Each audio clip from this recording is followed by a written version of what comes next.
Hello Libra friends, I'm Annie Botticelli and welcome to my Libra June 2024 astrology horoscope forecast. I'm calling the theme of this month the luck you want and the fun you need, and we're going to talk about that plus so much more.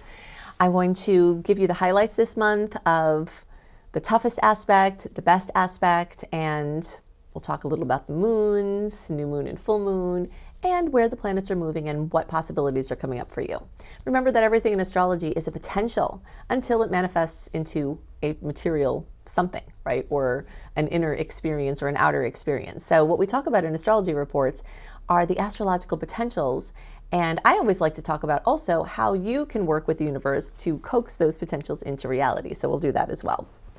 Okay, so we'll just start from the beginning with what I have as the title. It's almost impossible to encapsulate a whole month of many different layers of possibilities into one title, but we'll just start with that. Jupiter has moved into your 9th house, and Jupiter is the bringer of luck. Jupiter rules the 9th house, so Jupiter is happiest here.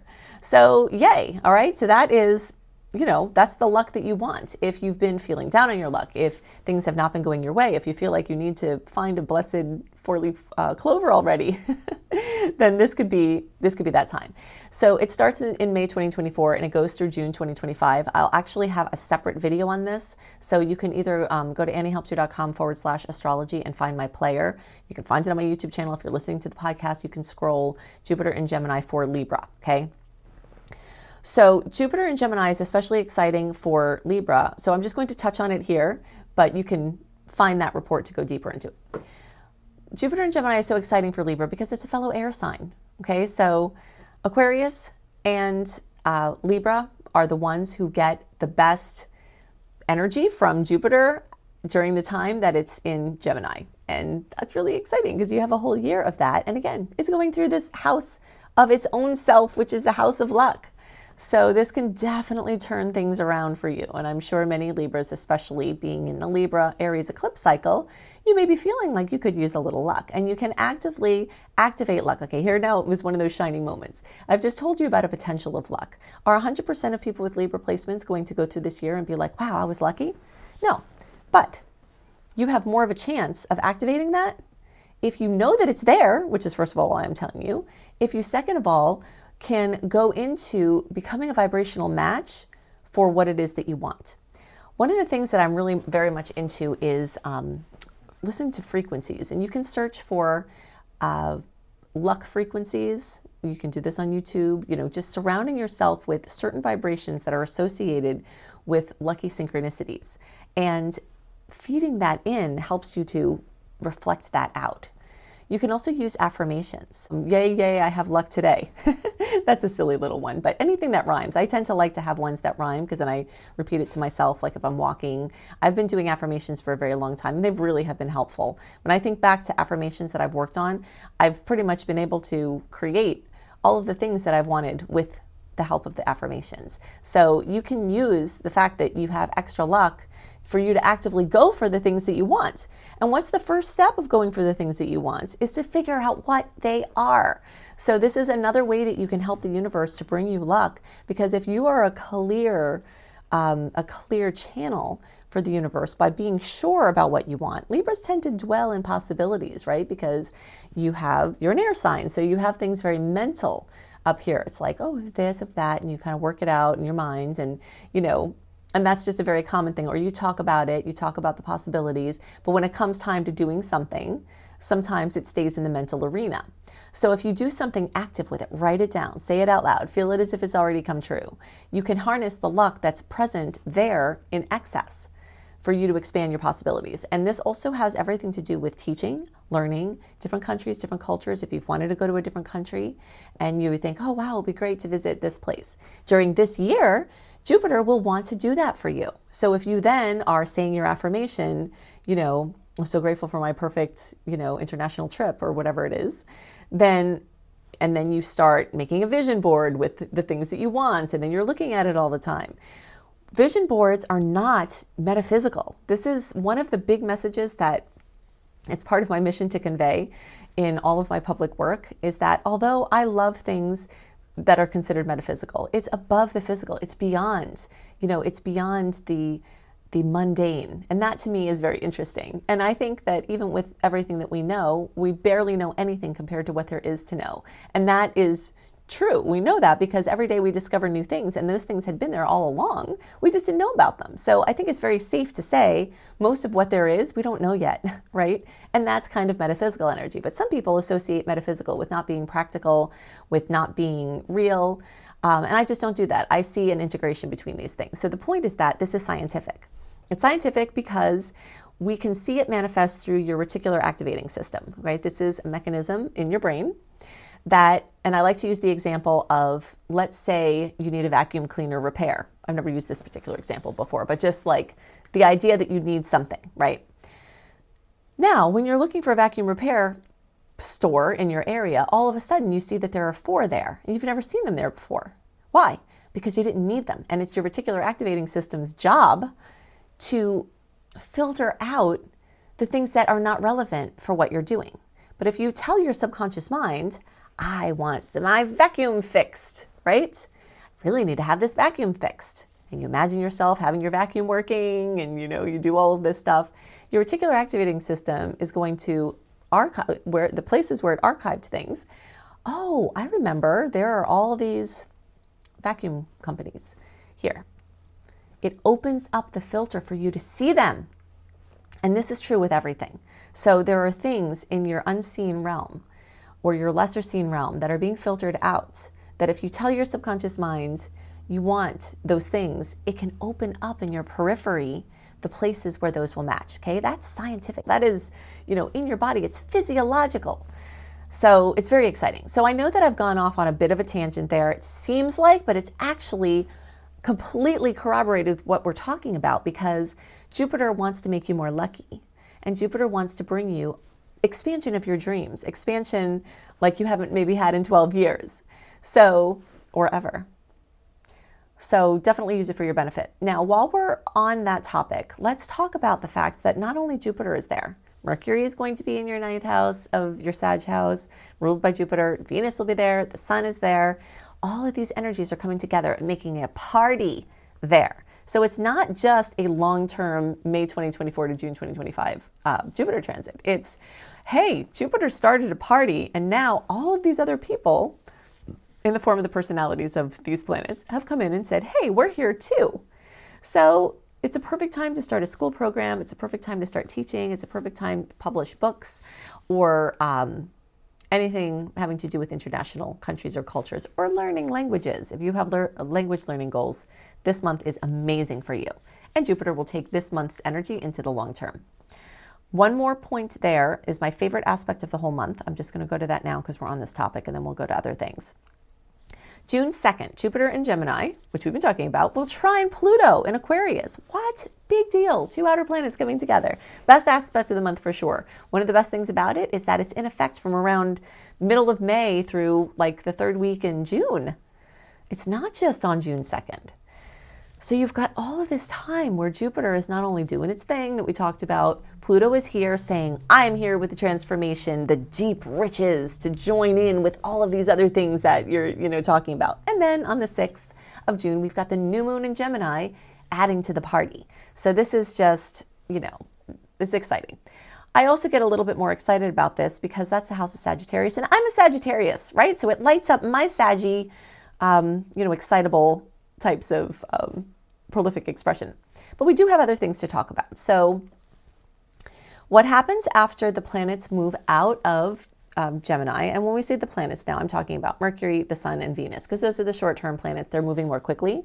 They're going to go into Cancer, and that's going to change the mood. So the whole month is going to be spinning, spinning, spinning, spinning, Jupiter mutable all over the place. Woo, dizzy, social things, you're going to have to do a lot more to stay grounded, for sure. Social opportunities, driving everywhere, mobility. If you have to buy a new car, if you have to get a new device, this month is amazing for that. If you have to do anything, in fact, right? Because between the middle of May and the middle of July, we have no personal planet retrogrades or shadow periods. So you want to take advantage of this moving forward energy where you do your big launches, you make your big purchases, big sales, you do your big contracts, your engagements, your weddings, and your big parties and your big travel plans and all of that. Because once we get into Mercury retrograde, you can do all of these other things. it's just, it adds this cloud of uncertainty and things being canceled and, you know, kind of feeling like things are sinking into the sand with the water lapping over them, you know, but you don't have that in June. So it's just an absolutely delightful month to take action on anything important and to lock in really, really good things. And if you have to do something important, you can do it in the days around June 2nd, and you'll harness this major aspect for the whole life of whatever project you have. So yay. Okay, so you'll notice this spinning start to ground and level out and become a little bit more internal, a little bit more focused on sacred space, a little bit more focused on your household, family, kind of your core family units, because that's what Cancer is all about. It's about home and family and housing and real estate. So you'll see those things start to come up, and then that will be the trend that continues into July.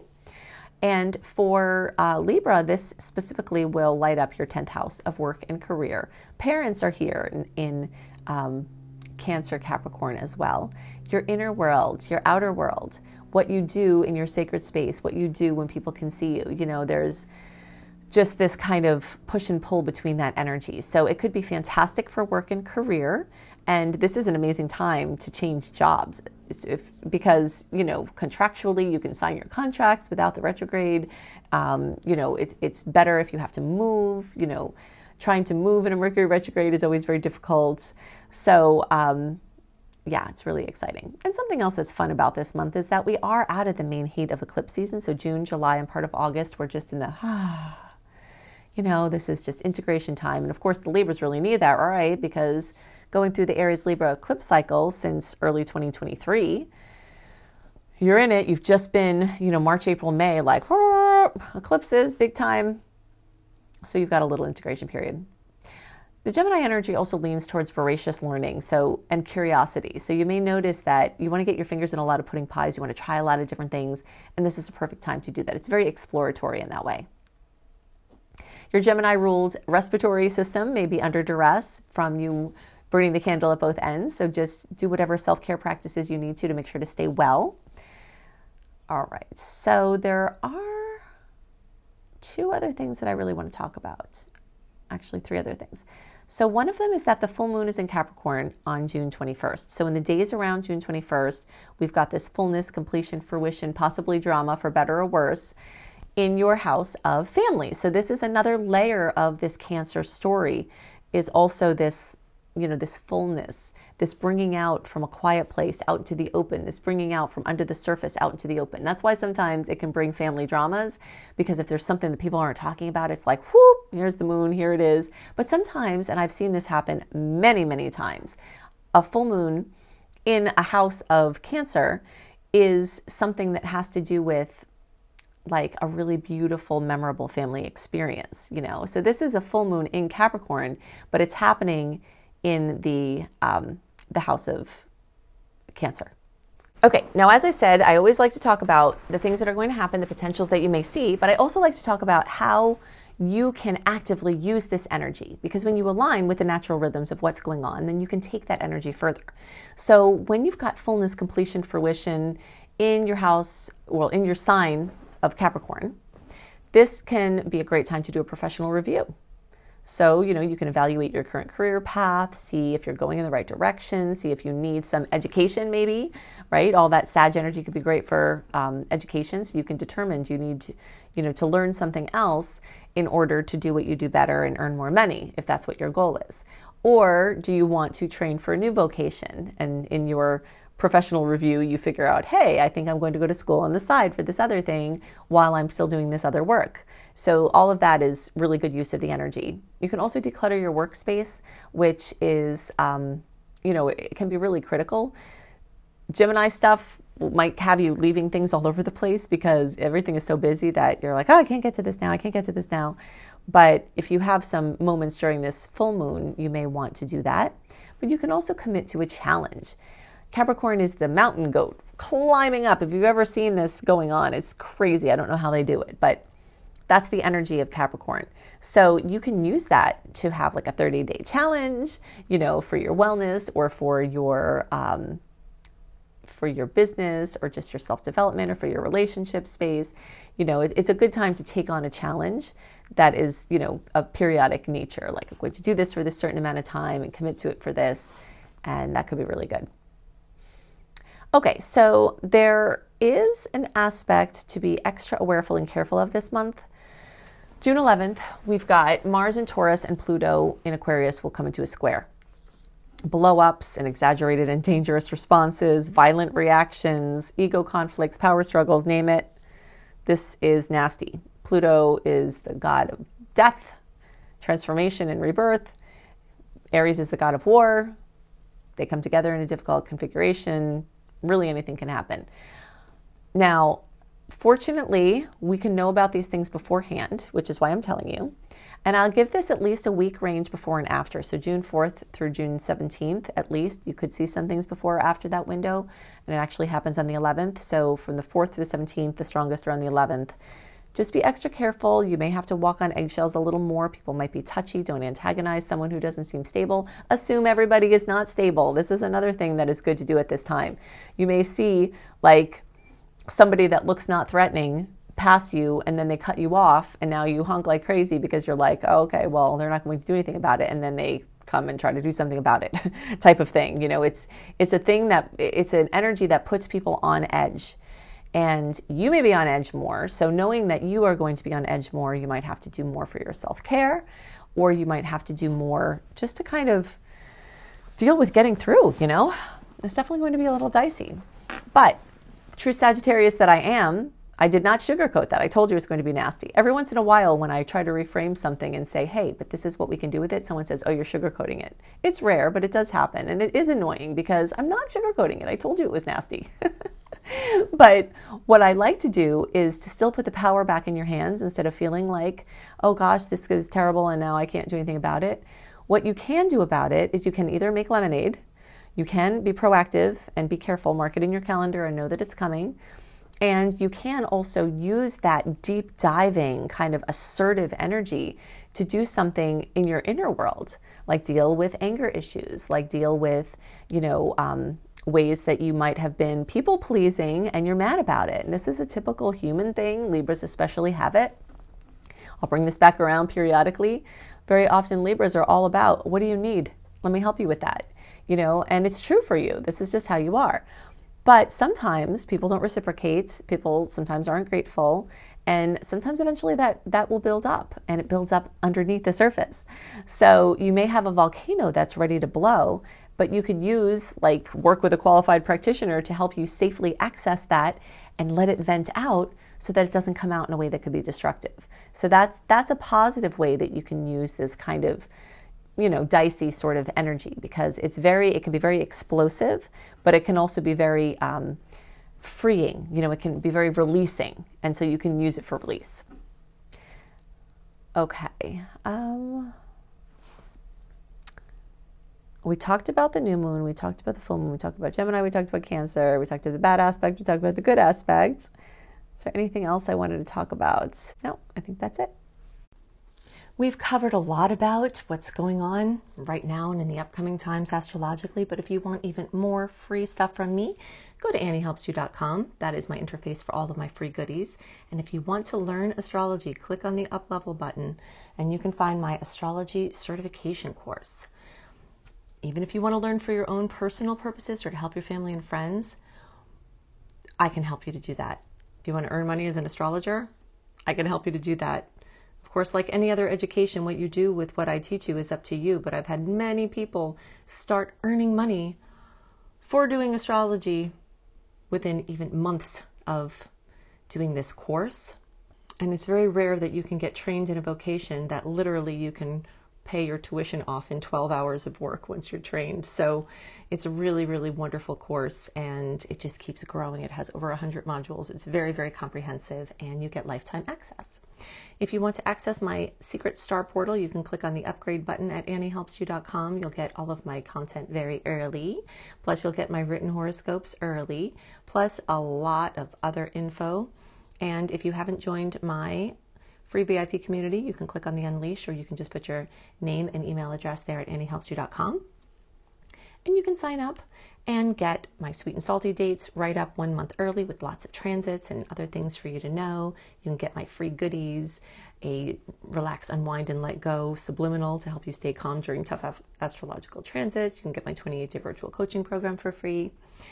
And I've also made a player page at anniehelpsyou.com/astrology, where you can see all of my podcasts and the playlists and my YouTube playlist all in one place that's constantly updated. If there is something that's time-stamped, the timestamp will be somewhere around. In eclipse seasons, you can click on the eclipse playlist and it will be always updated for which videos for you to watch to get you up to speed on how the eclipses may affect you, or just to understand what's going on even when we're out of eclipse season. So you can go to anniehelpsyou.com/astrology for one easy location for all of my content. I hope you have a wonderful time until I am with you again. Bye. Oh, and one last thing. If you're subscribed on YouTube, make sure you click the bell and subscribe to whatever podcast report, because I do post fairly regularly, and I've been told that if you subscribe on YouTube and you do not click the bell, you won't get my notifications and my very frequent posts. So make sure, if you're subscribed, click the bell. If you're not subscribed, subscribe, like, share, all of that good stuff, and I will see you in the next video. Bye for now.